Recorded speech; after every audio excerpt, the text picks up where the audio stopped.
Hello everyone. We hope you're having a brilliant day today. Finally, the holidays are over and a new year is ahead of us with a bunch of opportunities. We've already been glad to welcome 2023 as we believe every single year that we get to experience is a gift in itself. But we are also glad that one of the first occasions of the new year was the release of the new episode of Yellowstone Season 5, titled A Knife and No Coin. Episode 8 got released after a week of a break due to the Christmas holiday. Since Episode 7 ended with a major plot development, we as the fans were very excited about this episode. And let us tell you forefront that it delivered every single expectation of us. Not a single second got wasted in this episode, and we appreciate Taylor Sheridan for this. Even Carter's storyline was fun to watch as it was a refreshing break from the tense atmosphere of the rest of the episode. So without further ado, let's break down what has happened in Yellowstone Season 5, Episode 8.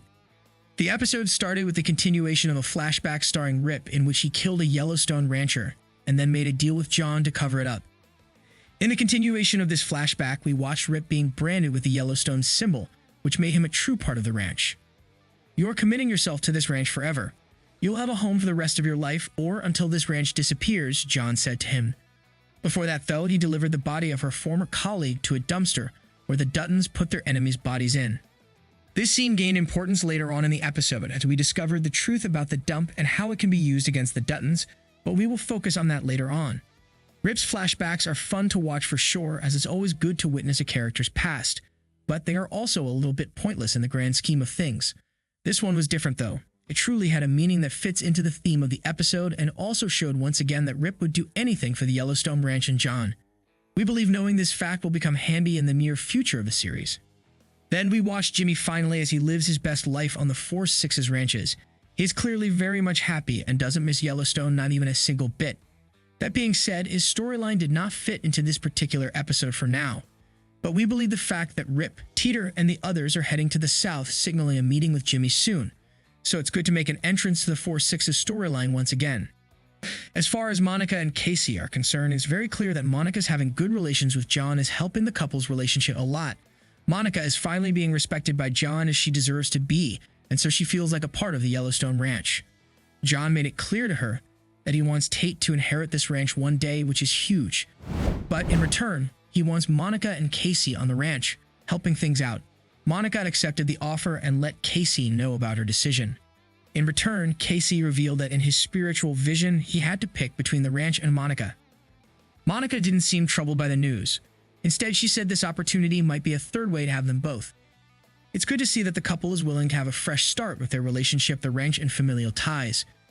It's clear that they will have a major role in the future of the ranch, and we cannot wait to watch it. Now, the biggest incident of the episode was, of course, the fact that Jamie did make that speech in front of the state, accusing John of violating the state law and risking the biggest revenue source of Montana, tourism. So he demanded the impeachment of the governor. Of course, John was delivering one of his anti-progress speeches at the time, so the timing was perfect for him to learn that his own son was acting against his name publicly. John saw this as a fight against Menace. Beth, on the other hand, went crazy and invaded Jamie's home when he was in bed with Sarah. It turned out that Jamie was smarter than we initially thought. When Beth threatened him with revealing the pictures of him killing his father, Jamie revealed that he buried Garrett at the infamous Dutton dump, where all the bodies the family has buried for the past century are located. Beth was in shock and even in denial for a second. She could not believe that her family was capable of doing that. But Jamie was firm in his words. "Ask Rip if you want," he said, and threatened Beth by asking how many bodies were your dad buried there. Basically, what he meant was the fact that if he goes down, all the Duttons go down as well. He also said the single line that determines the basis of his entire political stance. The greatest threat to our ranch is our father.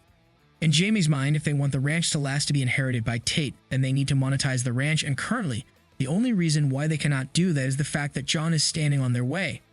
At that moment, the shock on Beth's face was priceless, and we have to admit that we respect Jamie for what he did and how he presented himself to Beth. We were getting sick of weak Jamie who does anything that the others want him to do. For the first time in years, we watched a Jamie who was strong enough to confidently express his views. In the end, we left the two siblings, both separately plotting for the other's murder. In other words, the war has just begun between the two, and it will be a great war for sure. Who do you think will win the war between Beth and Jamie? Do you think Jamie was right in his actions? How will Kayce fit into all these once he returns to the ranch? Let us know what you think in the comments below, and don't forget to like, subscribe, and share the video. Thank you for watching. See you soon.